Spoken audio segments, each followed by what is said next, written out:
Ramai orang ingat nak beli rumah kedua kena guna duit sendiri sepenuhnya. Cari Syamsul.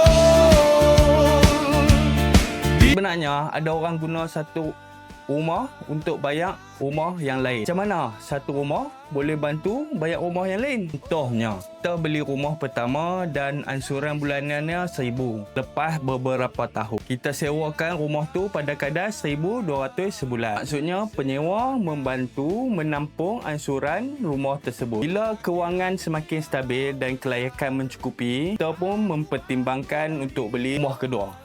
Inilah sebabnya ramai pelabur hartanah lihat rumah bukan sekadar tempat tinggal, tapi sebagai aset yang berpotensi menjana pendapatan. Tapi jangan salah faham, bukan semua rumah sesuai untuk strategi ini. Lokasi, permintaan sewa, harga belian dan kemampuan kewangan tetap perlu dikaji terlebih dahulu. Sebab tu, beli rumah bukan sekadar tengok cantik dan murah, tapi kena faham nombor dan potensi kawasan tersebut. Kalaulah anda ada satu rumah yang boleh disewakan hari ini, anda akan duduk sendiri atau sewakan? Komen di bawah.